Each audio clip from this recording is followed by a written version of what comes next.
That's the thing is I was up there for like 2-3 years, Up but I was where? out in New York, Okay. but I was in like the private side of the music shit. I wasn't really like um. So I was signed to a production company, Okay. and so I was kind of a really well kept secret. Okay. And the owner of the production company I was signed to kind of did some, I don't like that. Yeah. you know, But music. that's part of He did working some for, music business. yes, it's part of working for the entertainment industry Yeah, first. Yeah. just is what it is. Yeah. Part of the game. And to his credit, you know, for my own coping, like I got to find a way to respect a little bit. So otherwise, I'll just drive myself crazy over Yeah. it. Um, he did it so well, like Underrated. almost like legally to like the perfection. Okay. Like there was no way around it. Like Damn. he fucked everybody over He was and finessed. rode off into the sun and knew he was fucking scot free. Sheesh. It was really on some like heist I want to shit. keep asking questions, but I No. don't want to keep going. I don't into care, bro. I don't ask a question. What did he do? So it was me and a couple guys. We were producing and we were writing, recording, engineering the artists we would bring in to record these songs. We were selling all our songs. Okay. Um, Beats. Oh, words. Full You're word. rapping now. So yeah, so the two guys were mainly making the beats, and I was the one writing and Damn, rapping, and he's performing. taking your okay. Keep. And then I would, so they would I make don't the like beats. this I'd help the even people more. write. Then Okay. I'd help them record it, and I'm engineering them. How So do you help them record it? book a session. Well, I'll show you how. Okay. It's not that hard. Okay. If they're musically like, inclined, okay.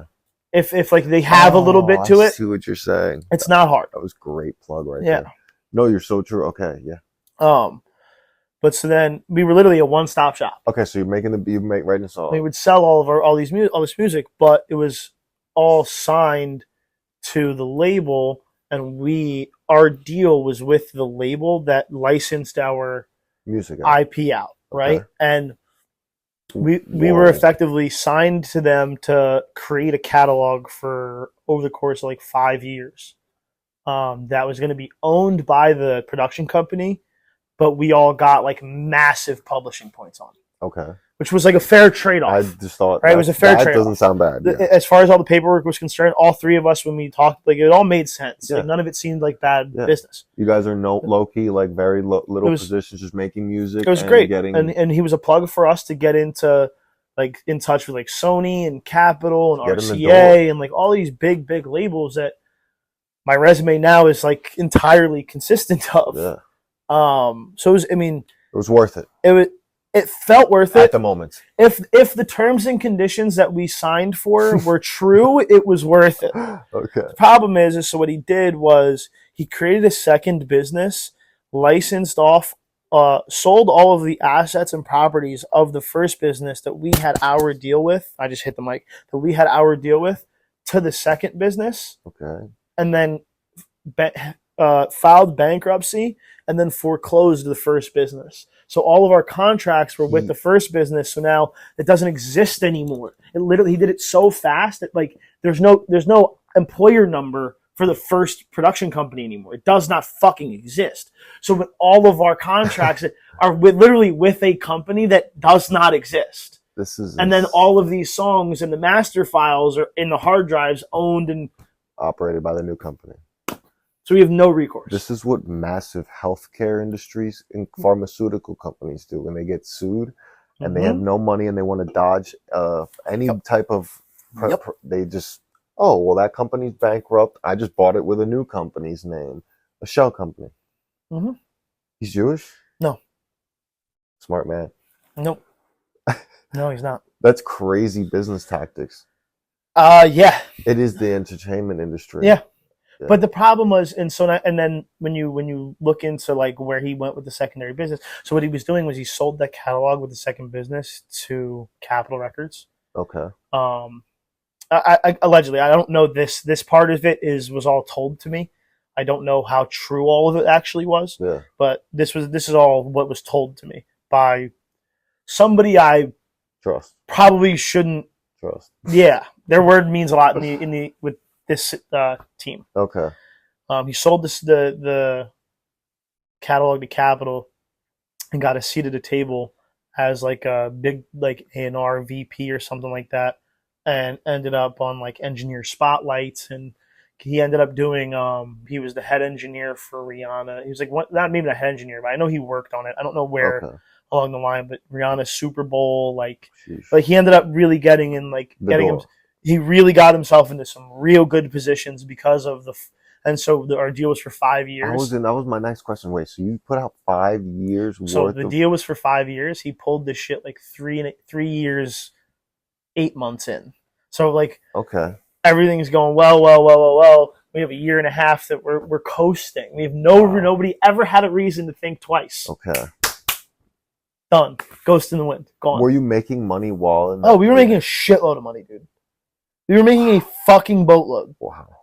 But the issue becomes his seat at the table immediately becomes jeopardized the second people realize the creation that he just sold them is not him, and that our deal with him expires. Okay. Meaning, oh, after 5 years? So in a year and a half, they can come to us directly. Mm. So you can't, and if I'm him in his position, I understand it. I'm not see. going to say I don't. Like, I get it. True, because maybe he doesn't have that talent, and he was like, Why do you think he hired the three of us? They're going to ask me, yeah. So and then they're going to ask him to recreate it, and then they're going to be like, he doesn't recreate it. Who actually makes this?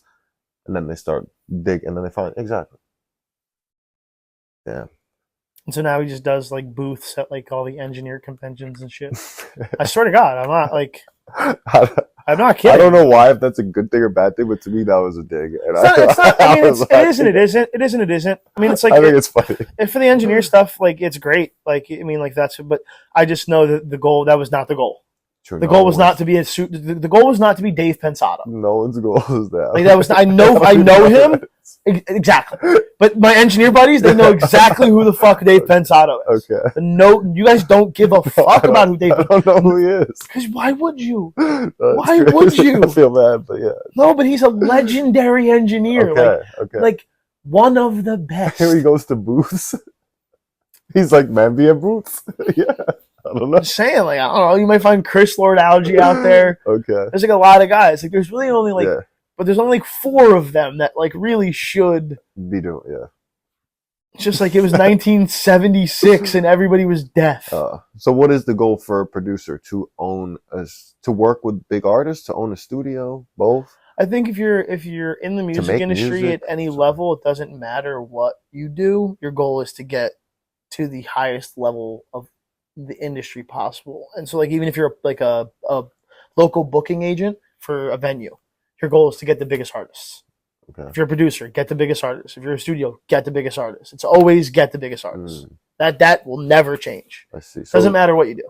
So studio owner person like is more of a business, like a more real estate guy than like a big producer is more focused on exactly what you're saying, bigger artists, bigger labels, bigger brand, bigger music videos, whatever. If you're a good studio, if you're like a studio owner that is invested in the studio, creates relationships with the artists that book at his studio or her studio, whether or not they're the engineer.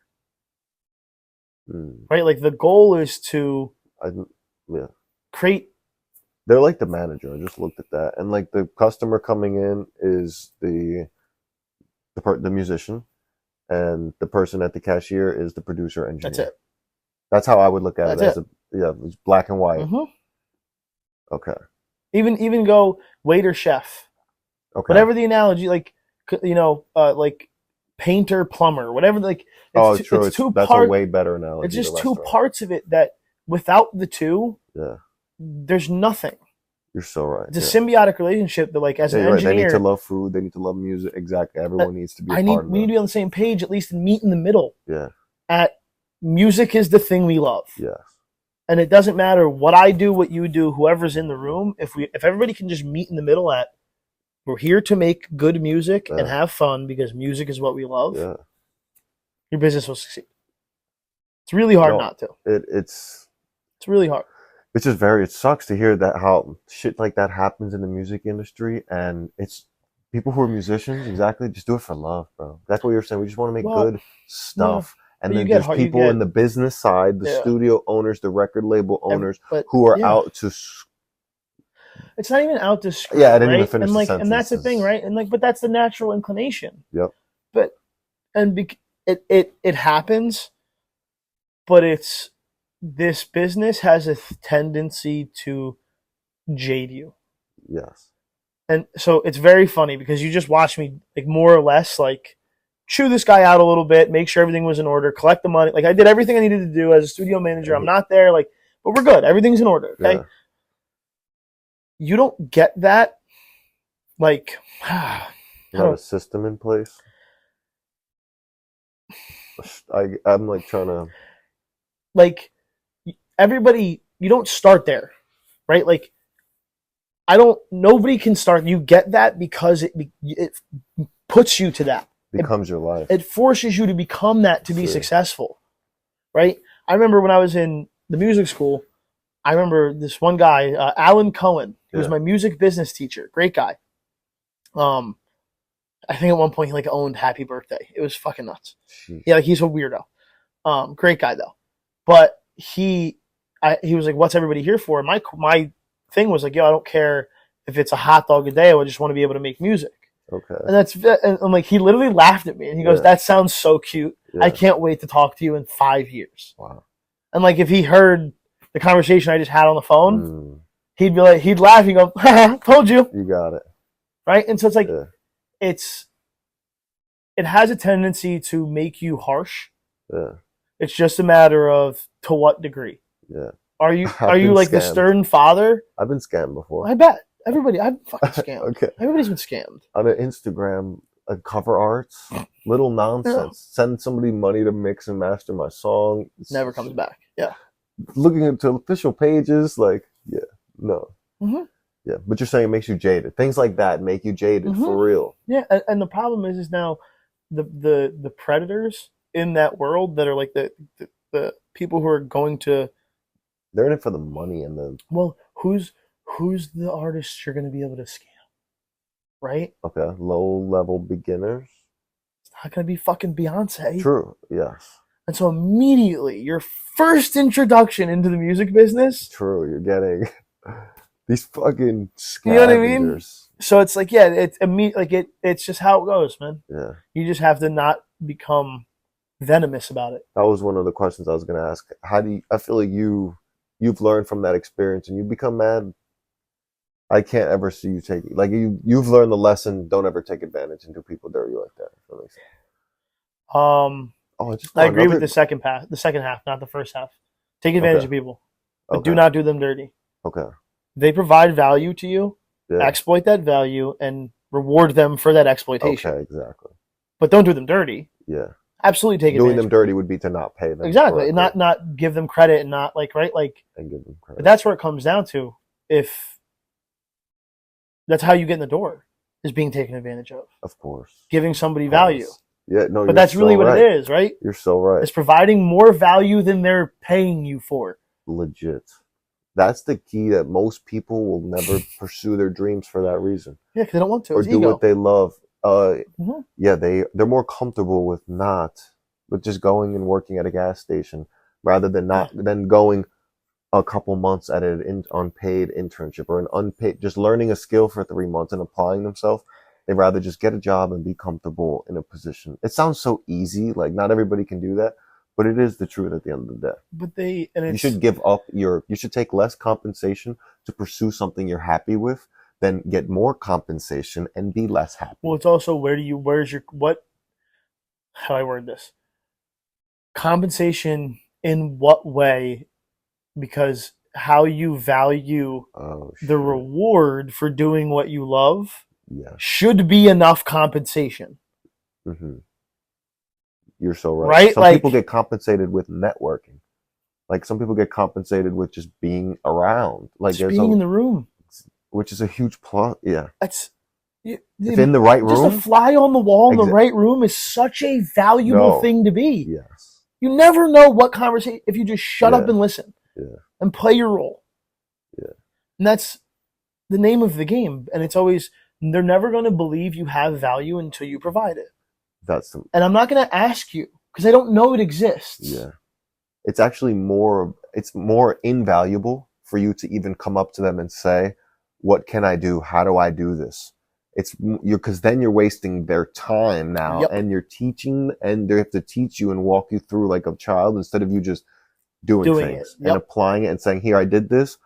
Let's take it from here. Do you like this? Oh, well, do I need to improve? Yep. And then it shows the person you can find solutions Yep. and outcomes to things and problems that arise. Because that's what everything Most people don't is. do that. Yeah. That's what everything is problem solving. That basic, That's it. yeah, critical thing. That's Not all even it comes critical. down to. Yeah, It's not even critical. exactly. It's not critical. It is It's problem not, solving. just problem solving. Yeah, it's I don't basic even need you to problem think solving. critically.